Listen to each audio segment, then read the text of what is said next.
దేవుని నామానికి వందనాలు. కూడి వచ్చిన మీ అందరికీ కూడా నా హృదయపూర్వకమైన వందనాలు.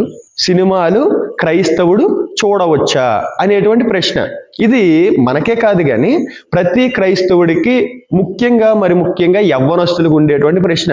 చాలా మంది సేవకులను అడుగుతూ ఉన్నటువంటి ప్రశ్న కూడా ఇదే. చాలా మంది సేవకులను అడుగుతున్నటువంటి ప్రశ్న, క్రైస్తవుడు సినిమా చూడొచ్చా?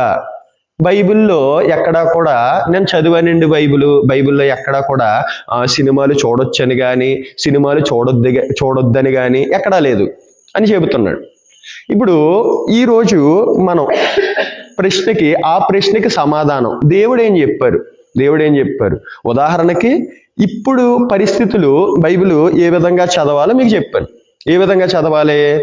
కాలాన్ని బట్టి చదవాలి. అది ఎవరెవరితో మాట్లాడుతున్నారు ఆ సందర్భం చూడాలి, వచ్చేటువంటి భావం ఏంటో చూడాలి. ఈ విధంగా బైబిల్ అనేది మనం చదవాలి అనేటువంటి విషయాలు స్టార్టింగ్లోనే చూసుకున్నాం. ఇప్పుడు కాలాన్ని బట్టి చదవటం. ఇప్పుడు మనము 2025వ కాలంలో ఉన్నాం. ఇప్పుడు సినిమాలు ఉన్నాయి. మరి అప్పుడు వీధి నాటకాలు కూడా ఉండేవి కాదేమో. కొన్ని వేల సంవత్సరాల క్రితం కదా బైబిల్ రాయబడతా.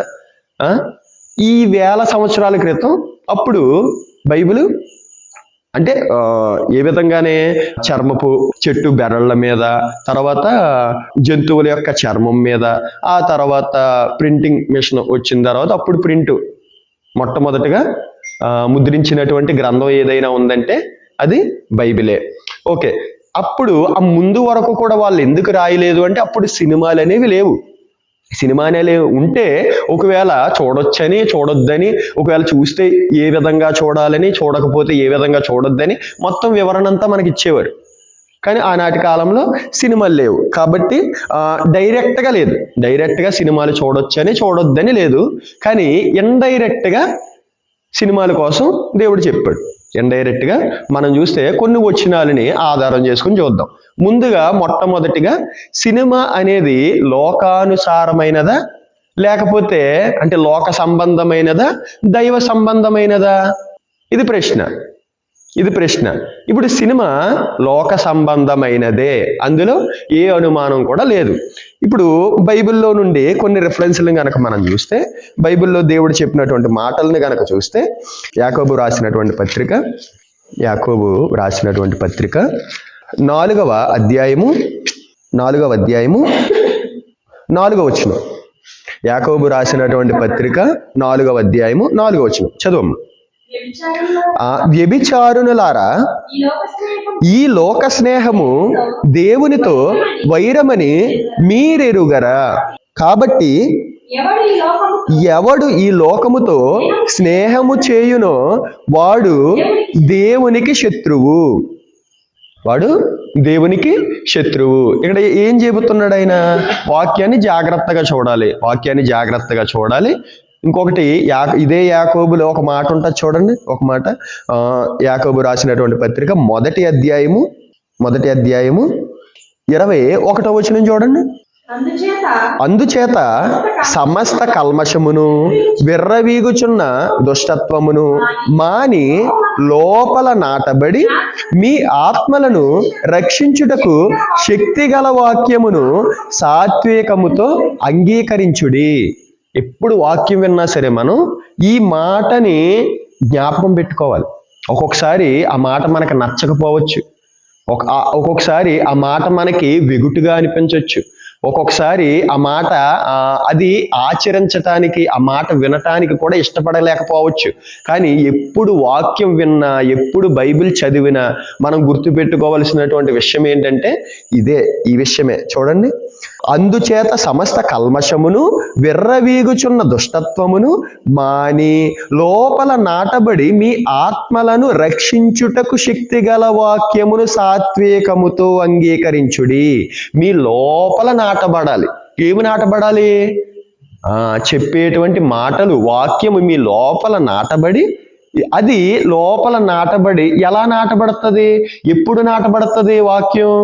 ఎప్పుడైతే నువ్వు సాత్వికముతో ఆ వాక్యాన్ని అంగీకరిస్తావో అప్పుడే నీ లోపల నాటబడుతుంది, లేకపోతే నాటబడదు. ఆ నాటబడాలి అంటే నీలోనే ఉంది, ఆ నాటబడాలి అంటే నాలోనే ఉంది. ఎప్పుడైతే వాక్యం మనతో మాట్లాడుతుందో అప్పుడు ఆ వాక్యం మనం ఏం చేయాలి? సాత్వికముతో అంగీకరించాలి. అది మన లోపల నాటబడుతుంది. నాటబడినటువంటి ఆ వాక్యము ఏం చేస్తుందంట?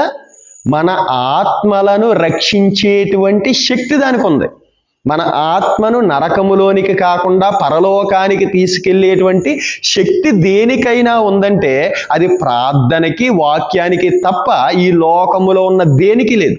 ఈ లోకములో ఉన్న దేనికి లేదు. ఒక్క ప్రార్థనకి, వాక్యానికి తప్ప ఈ లోకములో బంగారానిక, డబ్బుక, ఆస్తులక, అంతస్తులక దేనికి లేదు.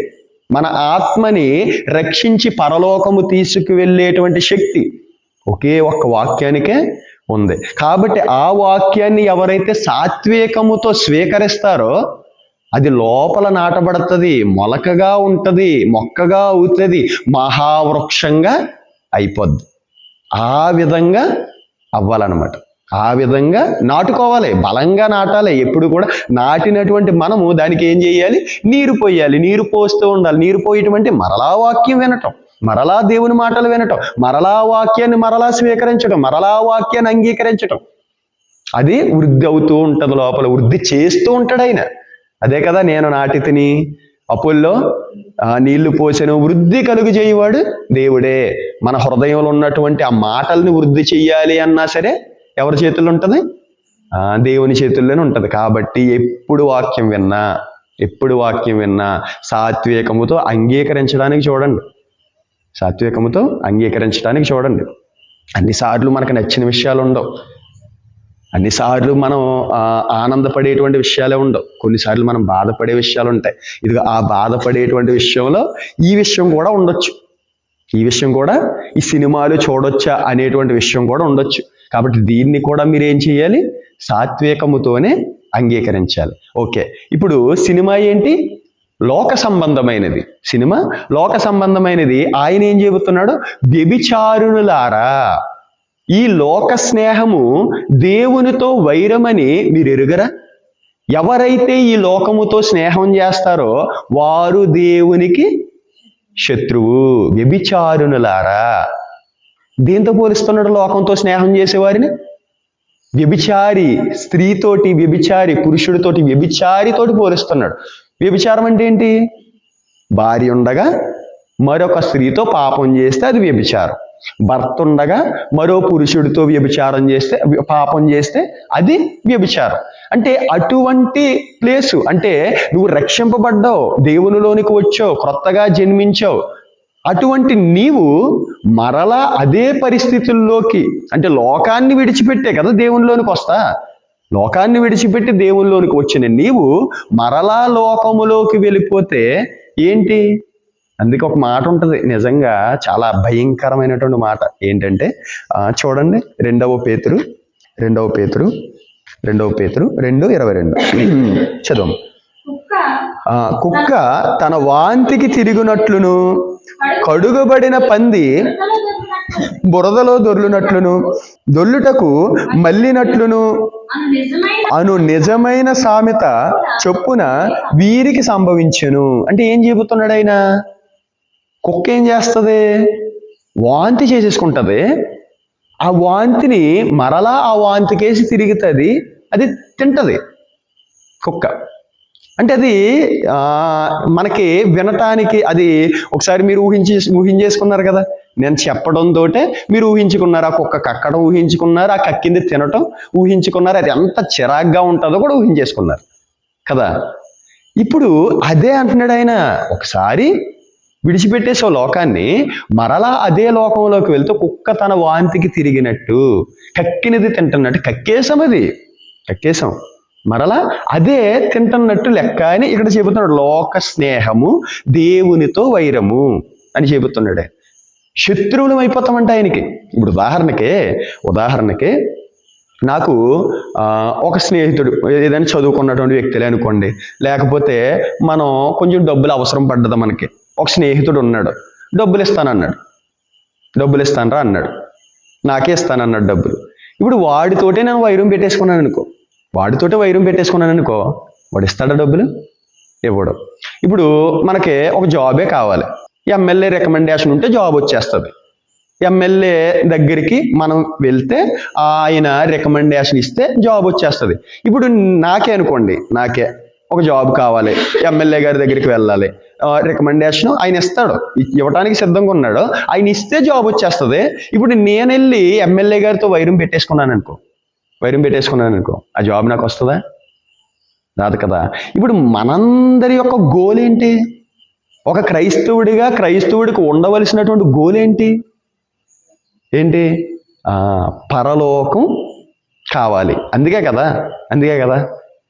ఇంత ప్రయాసపడి నేను రావటం, ఇంత చలైన మీరు రావటం, లోకమంతా వేరే వేరే పనుల్లో ఉంటే మనందరం కూడా ఇక్కడ కూడి ఉండటం దేని కొరకు?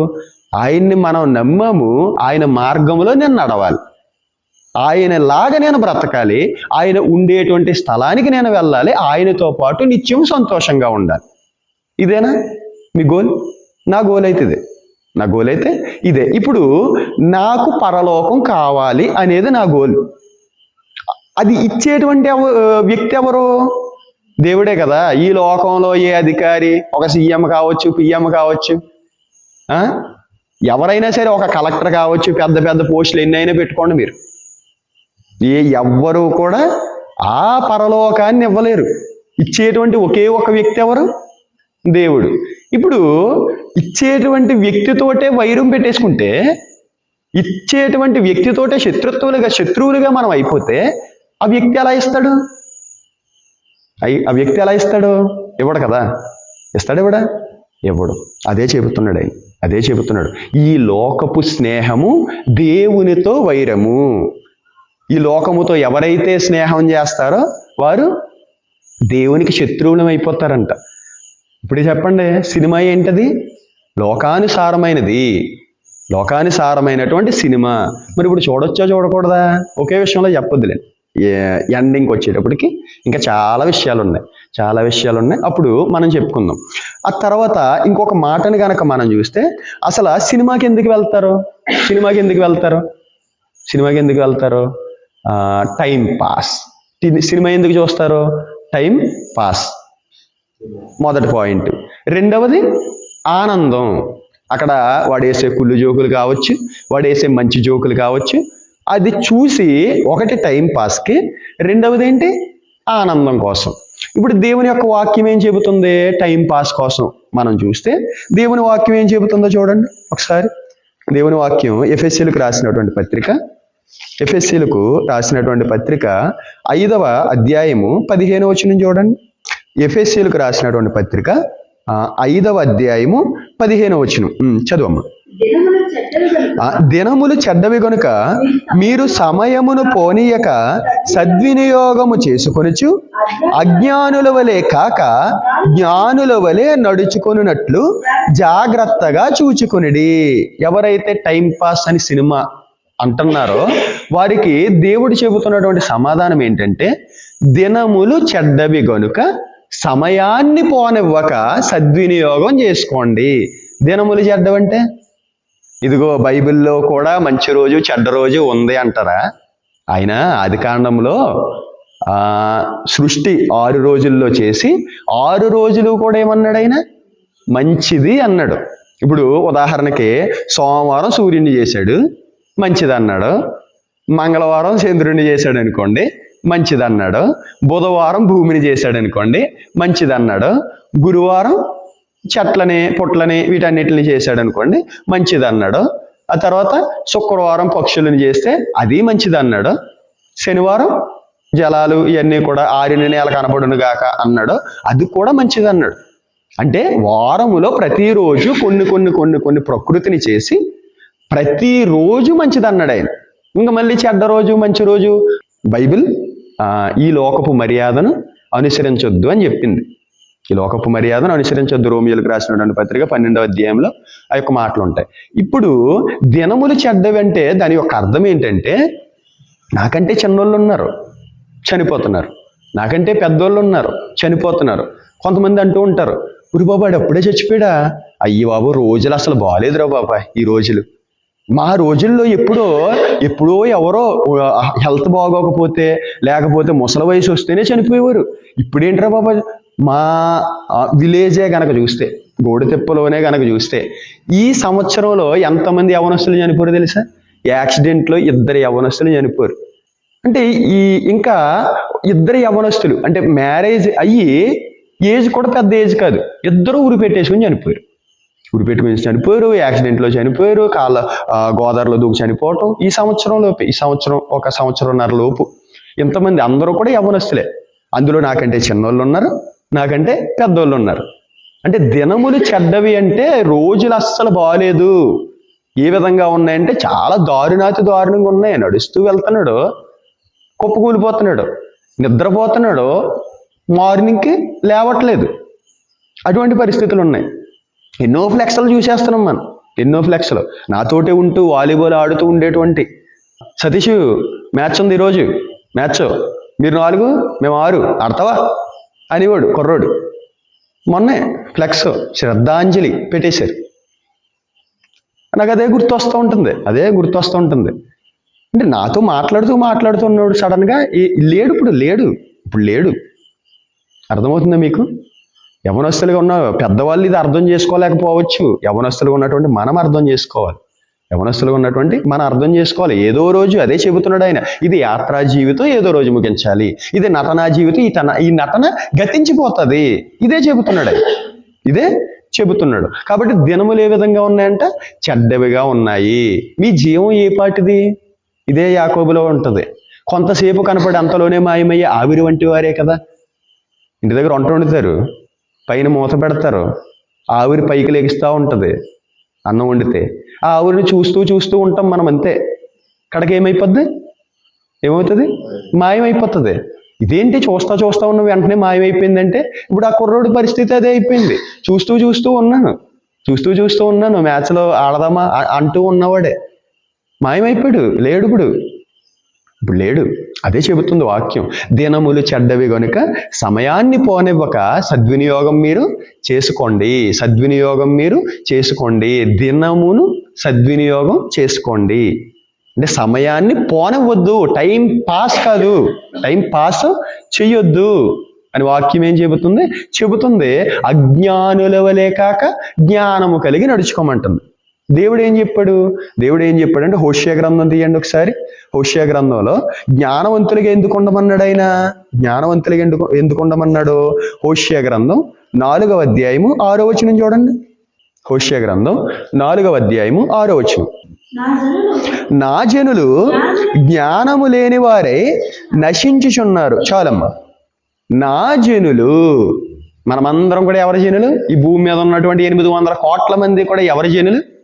ఎవరు సృష్టిస్తే వచ్చారు? ఆయన జనులు మనం కదా. మనందరము కూడా ఆయన యొక్క జనులము.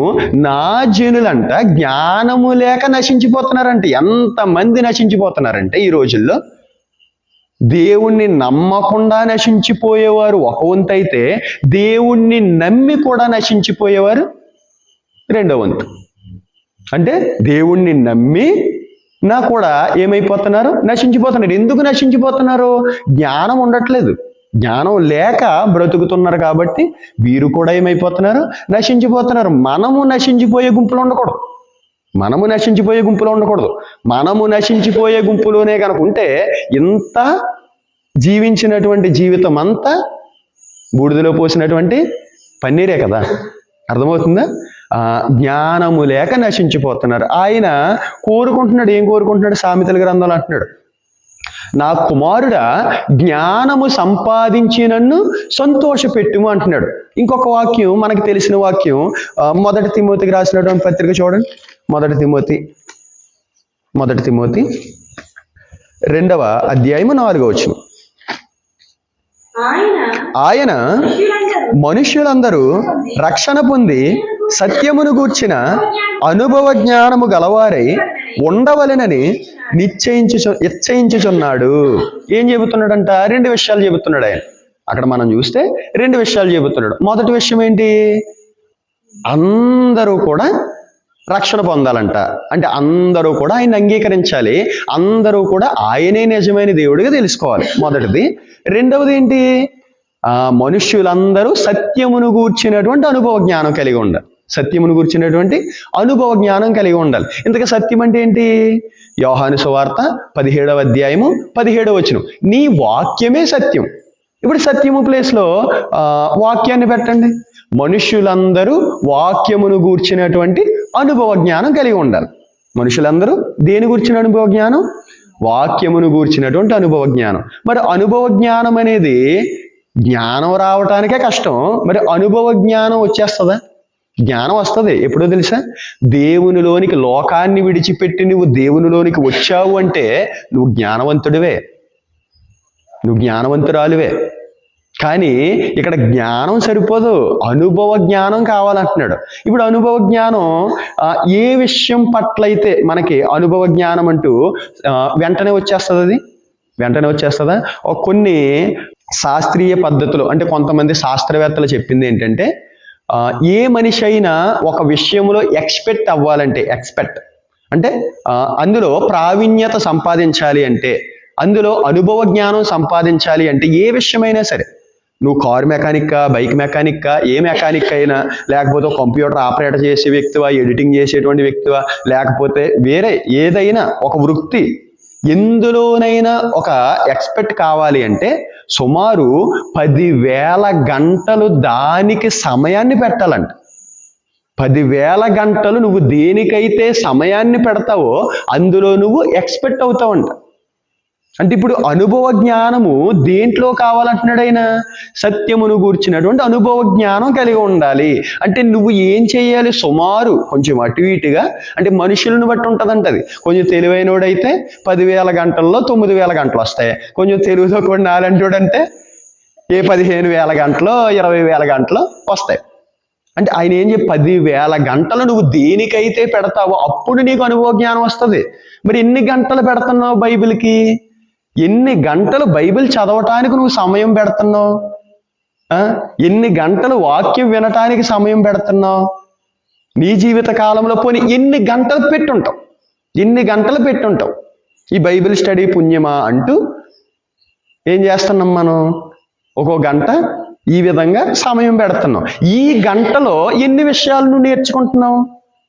ఈ గంటలో, వారానికి 2 రోజుల్లో, ఈ వారానికి 2 గంటల్లో నువ్వు ఎన్ని విషయాలు నేర్చుకుంటున్నావు? ఇప్పుడు ఆదివారం వస్తున్నావు, అదొక గంట. ఈ 3 గంటల్లో ఎన్ని విషయాలు నేర్చుకుంటున్నావు? మరి అటువంటప్పుడు నీకు ఇచ్చినటువంటి రోజులో 24 గంటలు కదా. ఈ 24 గంటల్లో నువ్వు ఎంత సమయం పెడుతున్నావు?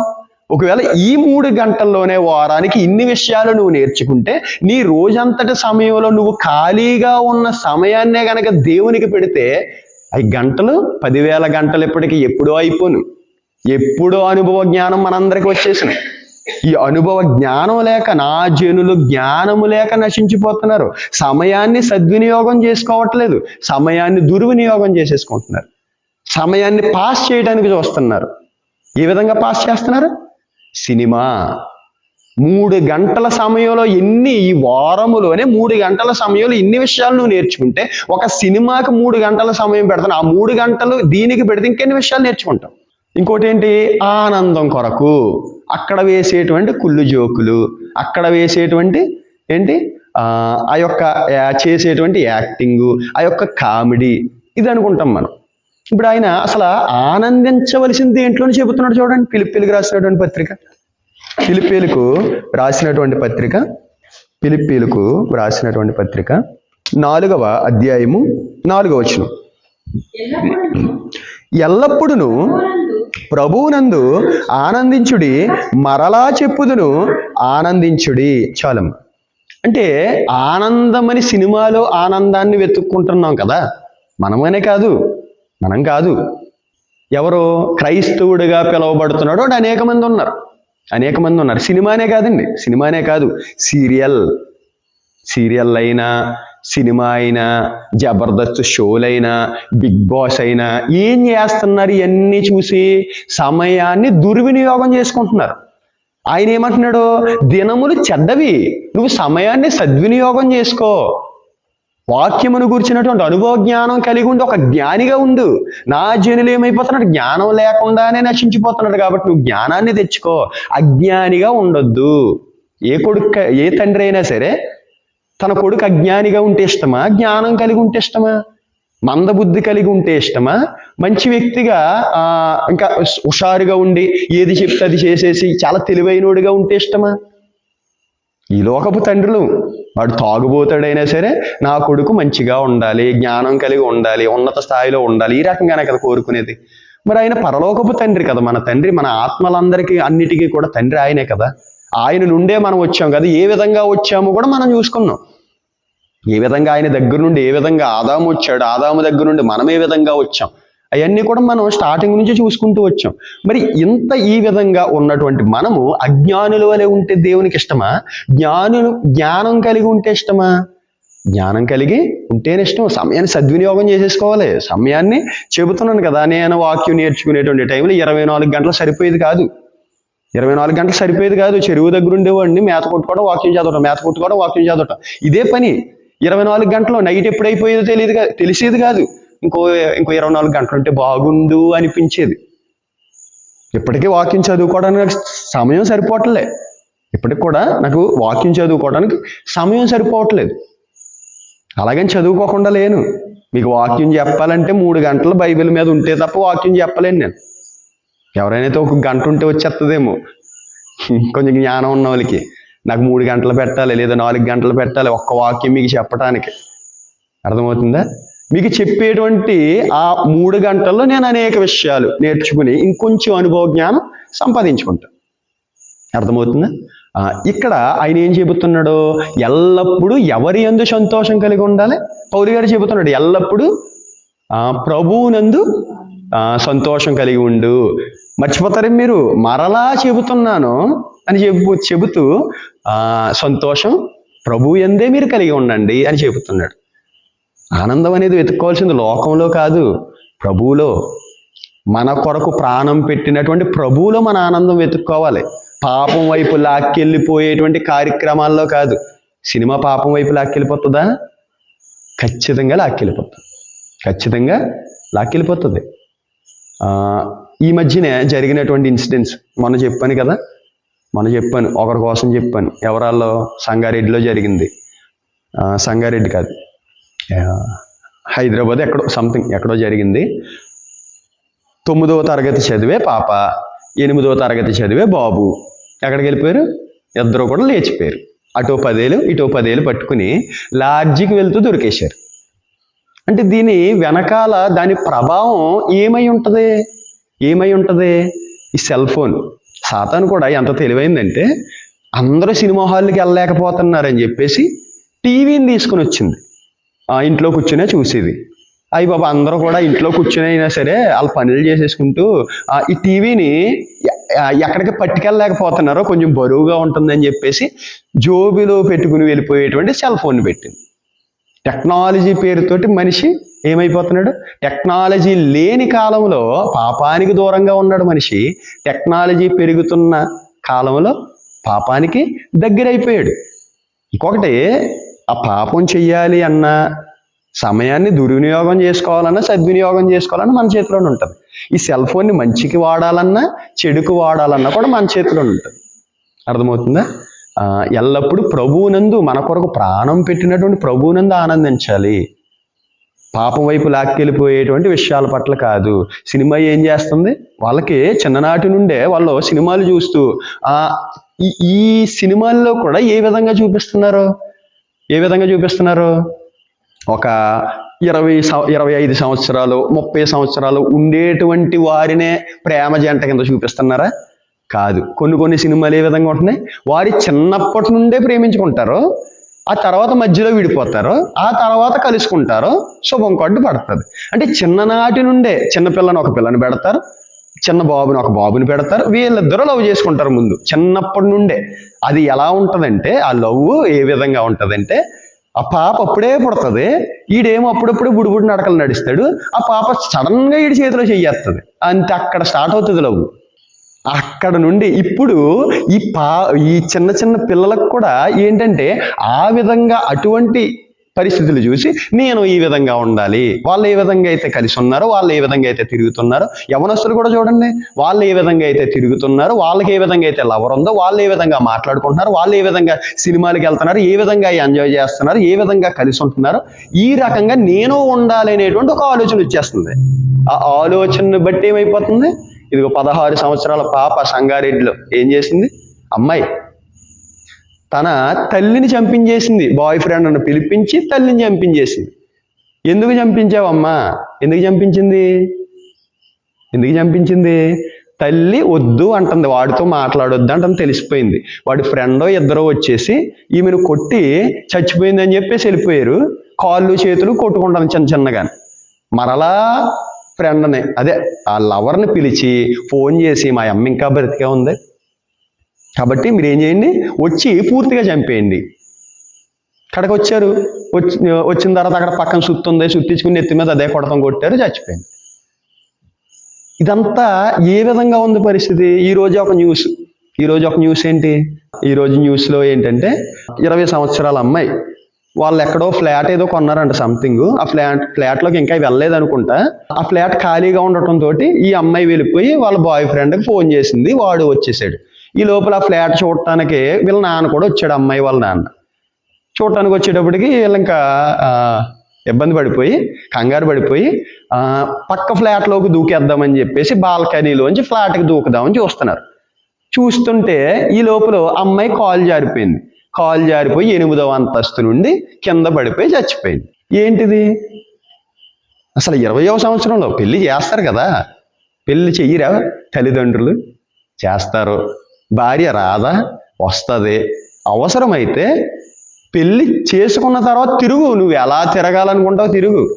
1 సంవత్సరం తిరుగుతావా, 2 సంవత్సరాలు తిరుగుతావా, ఏదైతే నీకు సినిమాలో సరదాలు అనుకుంటున్నావు నీ భార్యతో తీర్చేసుకో, ఏదైతే సరదాలు అనుకుంటున్నావు నీ భర్తతో తీర్చేసుకో, ఏ విధంగా అయితే వాళ్ళు ఉండాలో నేను అదే విధంగా. ఇంకా ఈ ఫ్యామిలీ లైఫ్ ఇంకా బాగుంటుంది తెలుసా?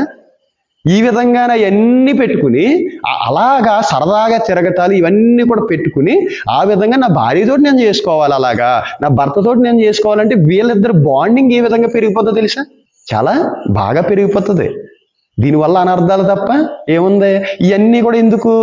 బ్యాక్గ్రౌండ్లో మనం చెక్ చేస్తే సినిమాల ప్రభావం పడిపోయింది అనమాట. సినిమాల ప్రభావం పడిపోయింది కాబట్టి ఈ రకంగా వారు తయారైపోయారు.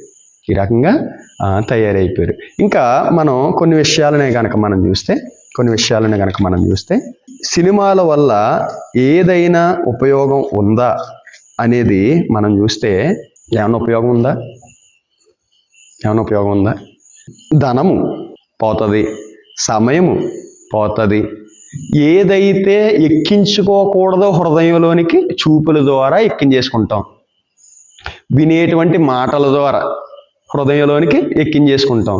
ఇప్పుడు ఏదైతే చూస్తున్నావో అది హృదయంలోకి రిజిస్టర్ అయిపోద్ది, ఏదైతే వింటున్నావో అది హృదయంలోనికి రిజిస్టర్ అయిపోద్ది. నువ్వు ఏదైతే చూసి ఏదైతే వింటున్నావో నీ నోరు అదే మాట్లాడుతుంది. హృదయం నిండిన దాన్ని బట్టి నోరు మాట్లాడుతుంది, నోరు మాట్లాడిన దాన్ని బట్టి క్రియలు అనేవి ఉంటాయి. మూలమేది? నువ్వు చూసేటువంటి చూపు. అందుకే భక్తుడు అంటాడు, చెడు చూపులు చూడకుండా నా కన్నులను తిప్పివేయము అంటాడు. సినిమాలు చూడొచ్చా అంటే లేదు. బైబిల్ చెబుతుంది చూడకూడదు, అది నిన్ను పాపానికి లాక్కెళ్ళిపోతుంది అని. ఇంకా ఆ వచనాలు క్రింద మనం చూసుకుంటే చూడండి ఒకసారి. ఆ నూటంపడు కూడా ఏం పాడతారో, ఆ సినిమా పాటలే వస్తాయి, ఆ బూతు మాటలే వస్తాయి. కానీ ఆయన ఏం చెబుతున్నాడు? యాకోబు రాసినటువంటి పత్రికలో ఏం చెబుతున్నాడు చూడండి. యాకోబు 3వ అధ్యాయము 10వ వచనం. ఒక్క నోట నుండియే ఆశీర్వచనములు శాపవచనములు బయలువెళ్ళును. నా సహోదరులారా ఇలాగా ఉండకూడదు. అదే నోటుతోటి ఆశీర్వచనము, అదే నోటుతోటి శాపవచనము, అదే నోటుతోటి ప్రార్థన, అదే నోటుతోటి బూతులు వద్దు అంటున్నాడు. ఇవి నేర్పించేది ఏది? ఎక్కడ నేర్చుకుంటారో? చిన్నప్పుడు నన్ను అనేవారు. చిన్నప్పుడు ఎంత దారుణంగా మారిపోయేదండి పరిస్థితి. అవతలోడు ఏదైనా చిన్న గొడవలు అవుతాయి కదా చిన్నప్పుడు. నాకేమో చిన్నప్పటి నుంచి బూతులు రావు. చిన్నప్పటి నుంచి రావు బూతులు. ఆడు బూతులు తిట్టేస్తూ ఉంటే నేను చిన్న చిన్నగా అదే అది బూతులు కాదనమాట. ఆ అవతల చుట్టూ ఉన్న వాళ్ళు రే ఈడికి బూతులు రావరు అని చెప్పేసి ఎటకరించేవారు. అంటే అక్కడ ఏ విధంగా అప్పుడే తయారైపోయారు, అప్పుడే ఏ విధంగా మారిపోయింది పరిస్థితి, అప్పుడే ఏ విధంగా మారిపోయింది. బూతులు రాకపోతే బూతులు వస్తే ఆడు గొప్పడు, బూతులు రాకపోతే ఈడికి బూతులు రావాలని చెప్పేసి ఏడిపించేవారు. ఇప్పుడు కూడా ఏ విధంగా ఉంటుంది, నీకు లవర్ లేదా, నీకు లవర్ లేదా, రే వీడికి లవర్ లేదంటే చూడండి రోయ్. ఈ రకంగా మారిపోతున్నారు. అంటే ఉంటే తప్పు కాదు, లేకపోతే తప్పు అన్న రీతిలో మారిపోయారు. ఎందుకు?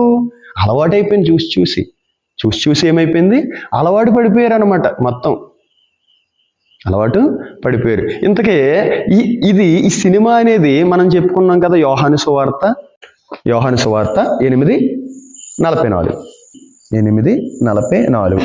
మీరు మీ తండ్రి యగు అపవాది సంబంధులు మీ తండ్రి దురాశలు నెరవేర్చగోరుచున్నారు. ఆది నుండి వాడు నరహంతకుడనయ్యుండి సత్యమందు నిలిచినవాడు కాడు, వాని యందు సత్యమే లేదు. వాడు అబద్ధమాడునప్పుడు తన స్వభావము అనుసరించియే మాటలాడును. వాడు అబద్ధికుడును, అబద్ధమునకు జనకుడునై ఉన్నాడు. అబద్ధానికే ఒక తండ్రి అంట, వాడి యందే సత్యమే లేదంట. వాడెవడు? సాతాను. అంటే ఇప్పుడు సినిమా అనేది నిజమా కల్పితమా? సినిమా అనేది నిజమా కల్పితమా? కల్పితం. నిజమా అబద్ధమా? అబద్ధం. మరి ఇప్పుడు ఈ అబద్ధం ఏదైతే ఉందో ఆ అబద్ధానికి జనకుడెవరు? అపవాది. ప్రకటన గ్రంథము 22 22:15 22వ అధ్యాయము ప్రకటన గ్రంథం 15వ వచనం.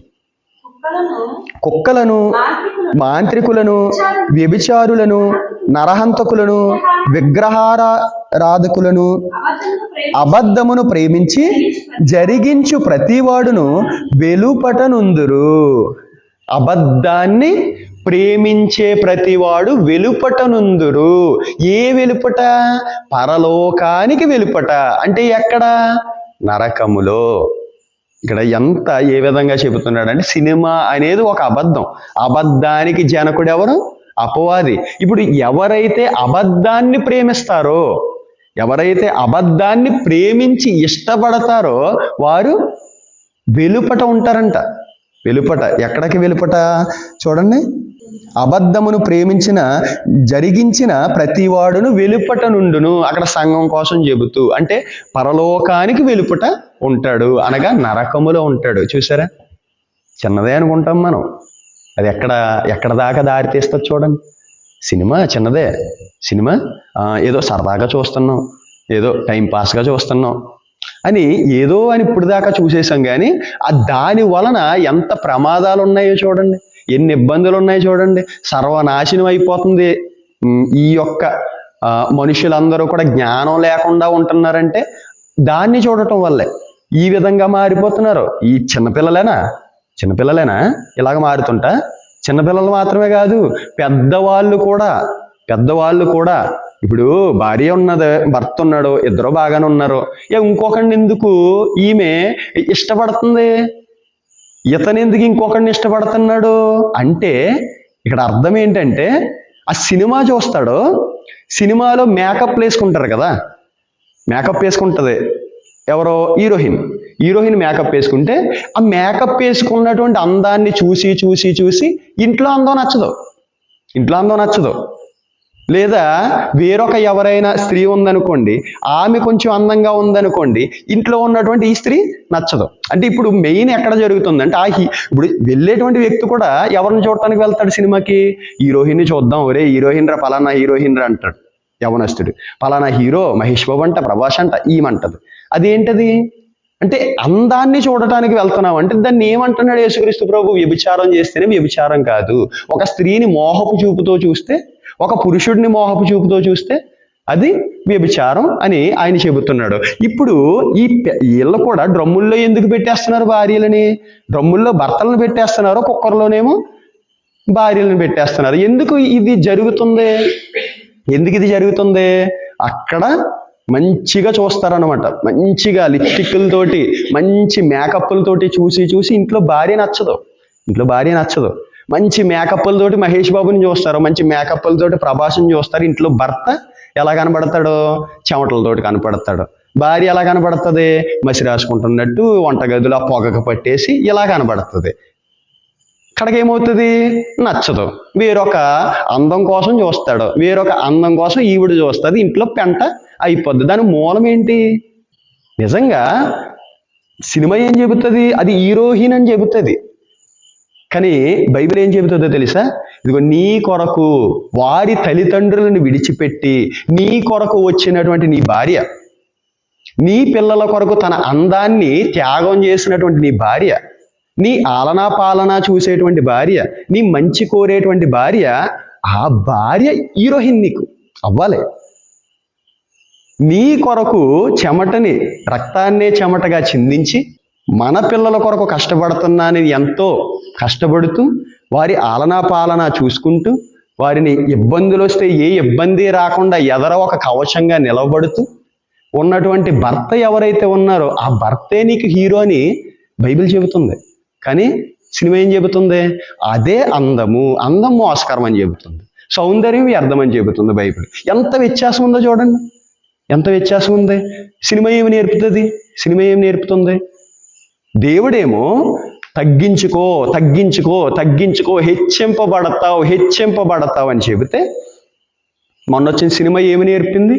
చిన్న పిల్లవాడి దగ్గర నుండి ముసలవాడి వరకు గడ్డం మీద చెయ్యి తీలే, తగ్గేదే లేదంట. అంటే దేవుడేమో నువ్వు తగ్గించుకో, నీకేమవుతుంది? నువ్వు హెచ్చింపబడాలి అనేటువంటి ఆలోచన నీకుంటే, కోరిక నీకుంటే, నువ్వు ఎంతైతే తగ్గించుకుంటావు అంత హెచ్చింపబడతావని దేవుడు చెబుతున్నాడు. అస్సలా ఏది ఇంకా గడ్డలతోటి ఏం చేస్తున్నారు? చిన్న చిన్న వీడియోలు కూడా తీస్తున్నారు. ముసలోడు కూడా ఏమంటున్నాడు? తగ్గేదే లేదంటున్నాడు. ఏమి నేర్చుకుంటున్నాడు? ఏమి నేర్పుతుంది సినిమా? ఏమి నేర్పుతుంది?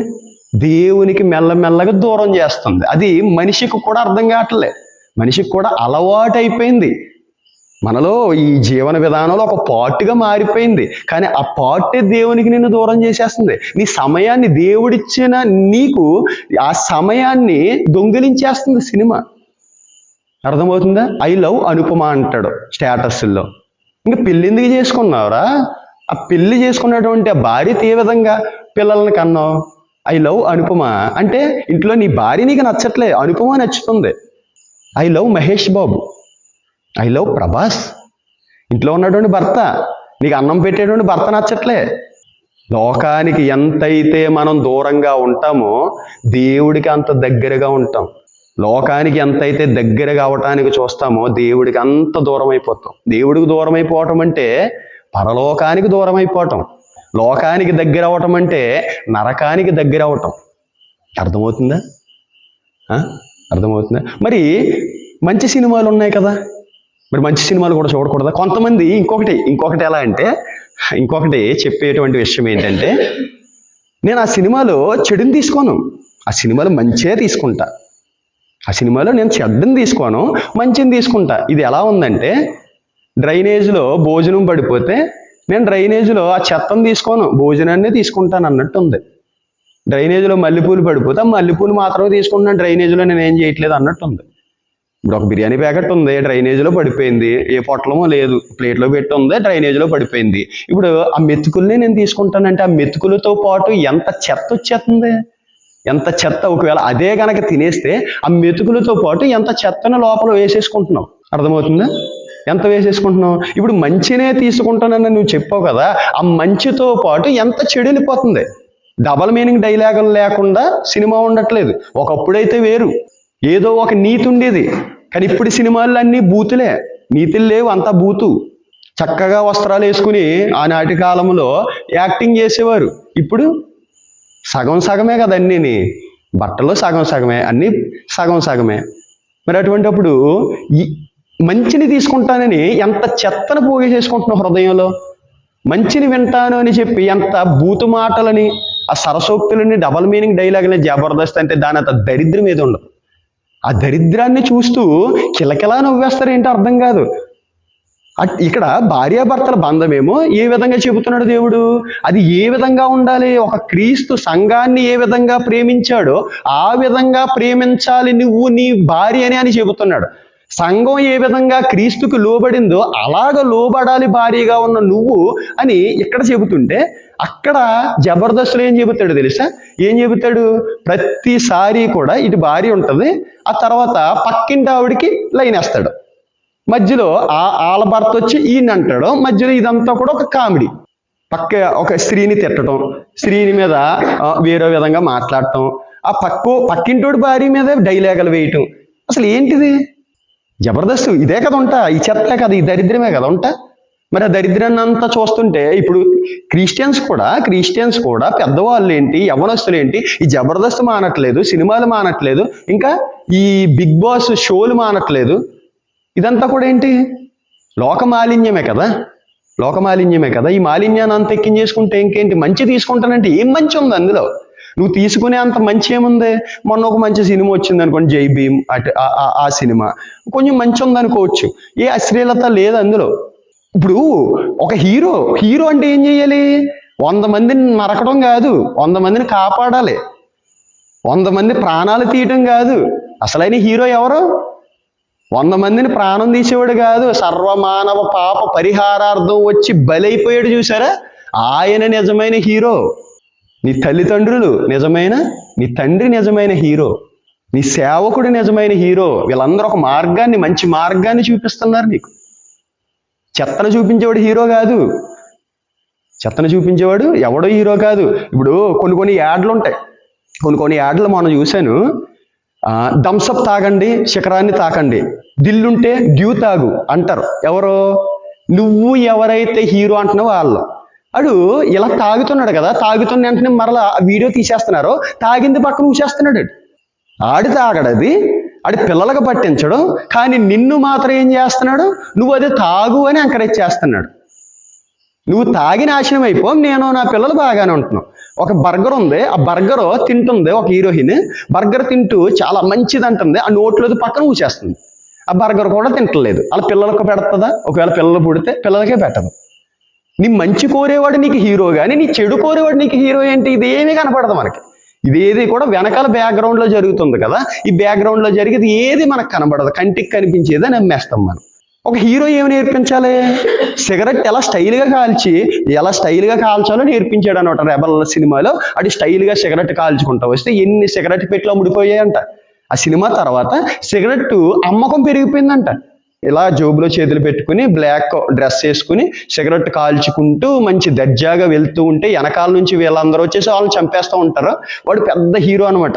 అంటే సిగరెట్ కాల్చేవాడు నీకు మాదిరా, సిగరెట్ కాల్చేవాడు నీకు హీరో. ఆ సిగరెట్ కాల్చొద్దురా అని చెప్పేవాడు నీకు హీరో అవ్వాలి, అప్పుడు నీ బ్రతుకు మారుతుంది. సిగరెట్ కాల్చేవాడు నీ హీరో కాదు. అర్థమవుతుందా? సినిమా అంతా నేర్పేది ఏంటి? చెత్త. ఇంకా చూసుకుంటే బోల్డ్ చెత్త ఉంది ఎదరెదర. ఇంకా చెత్త అంతా కూడా మనం ఏంటి అనేది కూడా చూద్దాం. ఎదరెదర దెయ్యాల కోసం, వీటి కోసం ఇవన్నీ టాపిక్లు ఉన్నాయి కదా, ఆ టాపిక్లు, ఈ చెత్త అంతా ఇంకా ఏ చెత్త ఇది. ఈ సినిమా వల్ల ఎంత దారుణంగా మనిషిని దేవునికి దూరం చేస్తుంది, ఈ విషయాలన్నీ కూడా చూద్దాం. మరి ఇప్పుడు మంచి విషయాలు, మంచి సినిమాలు ఉన్నాయి కదా, ప్రేమామయుడు, కరుణామయుడు, దయామయుడు, శాంతి సందేశం, ఫ్యాషన్ ఆఫ్ ది క్రైస్ట్, ఇవి ఉన్నాయి కదా. మరి అవి చూడొచ్చా? ఒకే మాట, ఏదైతే నిన్ను దేవునికి దూరం చేస్తుందో అది చూడొద్దు, ఏదైతే నీ సమయాన్ని దొంగలిస్తుందో అది చూడొద్దు, ఏదైతే నీకు పాపాన్ని ఎక్కిస్తుందో అది చూడొద్దు. అర్థమవుతుందా?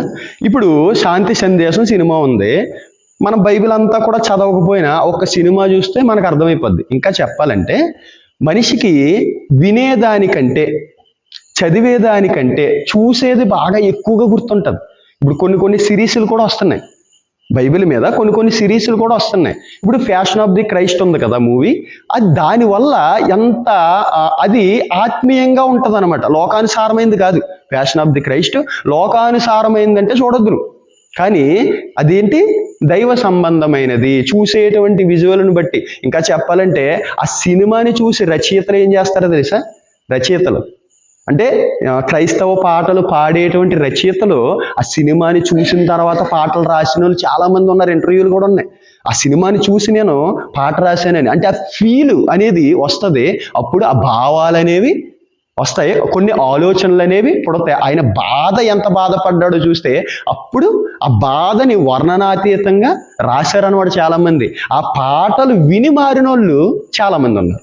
ఇంకా చెప్పాలంటే ఆ సినిమా హీరో ఎవరైతే ఉన్నారో ఆ సినిమా హీరో క్రైస్తవుడే కానీ నామకార్థపు క్రైస్తవుడు ఆ సినిమా హీరో. కానీ ఆ సినిమా జరిగిన తర్వాత ఒక క్రీస్తుకి సాక్షిగా మారిపోయాడు. ఎందుకు అలా మారిపోయాడంటే ఆయనకంట ఆ సినిమాలో ఏమేం జరిగినాయి అంటే 2 సార్లు మెరుపు ఆయన తాకేసిందంట. మెరుపు ఆయన్ని తాకేసింది. ఒకసారేమో నిమోనియా వచ్చేసిందంట. అంటే మంచు ప్రాంతాల్లో షూటింగ్ చేస్తే అప్పుడు నిమోనియా వచ్చేసిందంట. ఆ తర్వాత ఏమో ఇంకేం జరిగింది, ఆయన ఈ సినిమా తర్వాత హార్ట్ సర్జరీ చేయించుకున్నాడంట. ఆ తర్వాత ఏం జరిగిందంటే ఆయన చర్మం అనేది చీలిపోయి 70 కుట్లు పడ్డాయంట.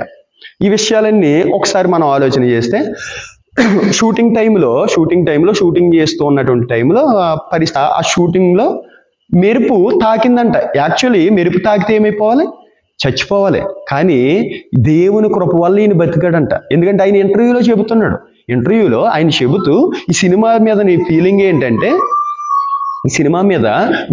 ఏంటంటే ఆయన ఇంటర్వ్యూలో చెబుతున్నాడు అనమాట. ఏం చెబుతున్నాడు, నన్ను 2 సార్లు మెరుపు తాకింది, చచ్చిపోవాలి. కానీ నాకు ఒక వాక్యం గుర్తొచ్చింది అప్పుడు, నీ ప్రక్కన 1000 మంది పడినను, నీ కుడి పక్కన 10,000 మంది కూలినను అపాయము నీ యొద్దకు రాదు. అక్కడ చేసేది దేవుని పని, దేవుని చిత్తం ఉంటేనే. నీ ఊపిరి ఆడాలి అన్నా ఆగాలి అన్నా దేవుని చిత్తం ఉంటేనే. మెరుపు తాకిందా, మెరుపేంటి, దేవుని చిత్తం. అదే మనం తెలుసు కదా, ఆ మెరుపు ఒక దేవదూత. ఆ దేవదూత చంపాలి అన్నా, ఆ దేవదూత చంపకూడదు, పవర్ తగ్గించాలి అన్న దేవుని చేతిలో ఉంటుంది కదా. అలా చావలేదనమాట. కానీ కొంచెం లోపల ఇబ్బంది అయింది దీనికి.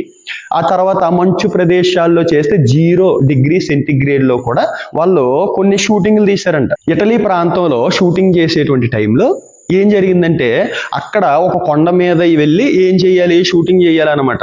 యేసుక్రీస్తు శిలువ యాగం పరిస్థితి అనమాట. అక్కడ చెయ్యాలి అన్నప్పుడు అక్కడ 0 డిగ్రీ సెంటిగ్రేడ్ అనమాట.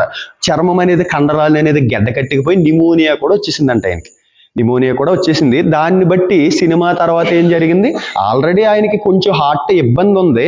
ఈ ప్రభావం అంతా పడిపోయి హార్ట్కి సర్జరీ కూడా చేయించుకున్నాడు. ఇంకా చెప్పాలంటే ఆయన డమ్మీ చర్మం ఉండేదన్నమాట. డమ్మీ చర్మం అంటే కొడతారు కదా, అది ఆ సినిమా చూస్తే మీరు చాలా దారుణంగా, చాలా రియాలిటీగా ఉంటుంది. అంటే ఆయన ఎంత కష్టపడ్డాడో. పైగా ఆ డైరెక్టర్ చెబుతూ ఆ సినిమాలో నేను తీసింది నాట్ పర్సెంటే, కానీ ఆయన కష్టపడ్డది చాలా ఎక్కువ. నేను చూపించింది 100లో 10% మాత్రం మీకు చూపించాను అన్నాడు ఆ సినిమాలో ఆ డైరెక్టర్ ఇంటర్వ్యూలో. అంటే ఇప్పుడు ఆ చర్మం డమ్మీ చర్మం అన్నమాట, దాని మీద కొడితే దెబ్బ తగలదు. కానీ ఈయనకి ఆ కొరడాలతో కొడుతూ ఉన్నప్పుడు ఆ చర్మం పక్కకి జరిగి చర్మం వేస్తే ఆ కొంకులు ఇలా లాగేటప్పటికి 14 అంగుళాలు చీలిపోయిందంట చర్మం. ఎవరిది, ఆ యొక్క హీరోది, నటించేటువంటి హీరోది. అప్పుడు ఆ చర్మంతో ఏం చేశారంటే 40 నుండి 70 కుట్లు పడ్డాయంట.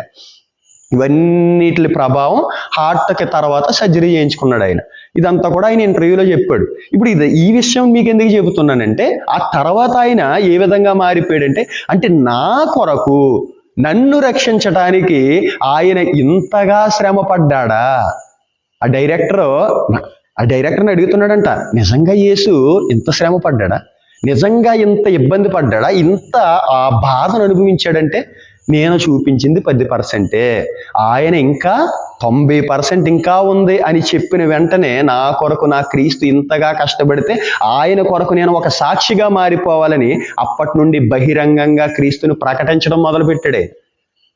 హాలీవుడ్ సినిమాల్లో క్రేజ్ తగ్గిపోతూ వచ్చి నేను ప్రకటిస్తూ వెళ్తే క్రేజ్ తగ్గిపోతూ కొంచెంగా డౌన్ఫాల్ స్టార్ట్ అవుతూ వచ్చినా సరే దాన్ని కూడా లెక్క చేయకుండా ఏం చేశాడు, క్రీస్తు వైపే వెళ్ళిపోయాడు అనమాట. అది కూడా పట్టించుకోకుండా. ఎందుకు ఇదంతా జరుగుతా, ఆ సినిమా చాలా మందిని మార్చింది. ఆ సినిమా చాలా మందిని మార్చింది. అంటే ఆ లోతు, ఆ డెప్త్ మాటల్లో తెలియదు, చూస్తే మనకు తెలుస్తుంది కదా, చూస్తే తెలుస్తుంది. అది 10% అంటే ఇంకా ఊహల్లోకి వెళ్ళండి, ఇంకెంత పర్సెంటేజ్ ఉంటుంది, ఇంకెంత ఉంటుంది. అదంతా కూడా ఊహించుకుని ఆయన ఒక సాక్షిగా మారిపోయాడు. చాలా మంది పాటలు రచయితలు ఆ పాటలు ఆ సినిమాలను చూస్తూ రాస్తున్నారు. నేను కూడా ఒకసారి వాకింగ్ కూడా చెప్పాను కదా మీకు. వాకింగ్ కూడా నేను ఏం చెప్పాను, ఆ స్క్రీన్ మీద వేసి నువ్వు వీడియోలు నీ ల్యాప్టాప్లో కూడా పట్టుకుని వచ్చావు కదా, ఐడియా ఉందా అజయ్?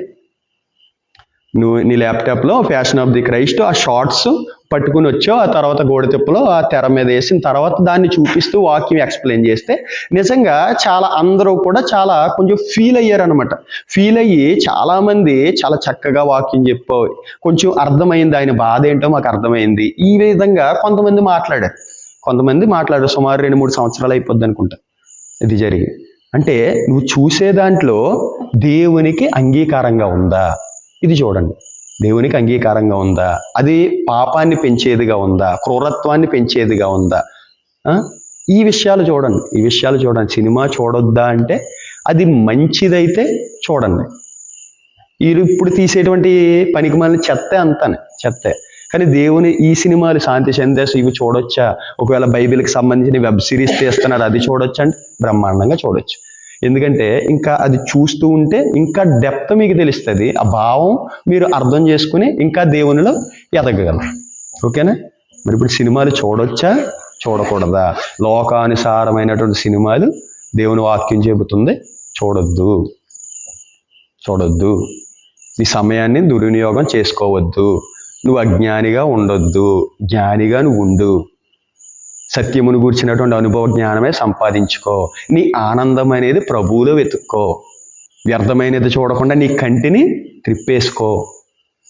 ఇదే వాక్యం చెబుతుంటా దేవుడు చెబుతుంటే ఇదే. దేవునికి నువ్వు ఎంత అయితే దగ్గర అవుతావో లోకానికి అంత దూరంగా అవుతావు, నరకానికి అంత దూరంగా అవుతావు. లోకానికి ఎంత అయితే దగ్గర అవుతావో దేవునికి అంత దూరం అవుతావు, పరలోకానికి అంత దూరం అవుతావు. కాబట్టి నిన్ను పరలోకానికి దూరం చేసే దేన్ని కూడా నీ జీవితంలోనికి రానివ్వద్దు, నా జీవితంలోనికి రానివ్వను. అర్థమవుతుందా? దేవునికి దూరం చేసేది ఏదైనా సరే మన జీవితంలోనికి రావద్దు. మనకి హాని చేసేది ఏది రావద్దు. మన ఆత్మీయ జీవితాన్ని దిగజార్చేది ఏది మనకొద్దు. ఎందుకంటే మన గురి వేరు, మన గోల్ వేరు. ఈ లోకపు స్నేహము దేవునితో వైరము. ఆయనకి ఈ లోకముతో ఎవరైతే స్నేహం చేస్తారో శత్రువులం అయిపోతామంట. కాబట్టి ఆయనకే శత్రువులం అయిపోతే ఇంకా పరలోకాన్ని ఆయన ఎక్కడ మనకిస్తాడు. కాబట్టి ఆయనకి మిత్రులు కావటానికి నిరంతరము ప్రయత్నం చెయ్యాలి మనం. ఆయన చెప్పింది చెయ్యాలి, చెయ్యొద్దు అన్నది మానేయాలి. అర్థమైందనే అనుకుంటూ ఈ నా చిన్న మాటలు దేవుడు మన వినికిడిలో ఫలింపజేయునుగాక. ఆమేన్.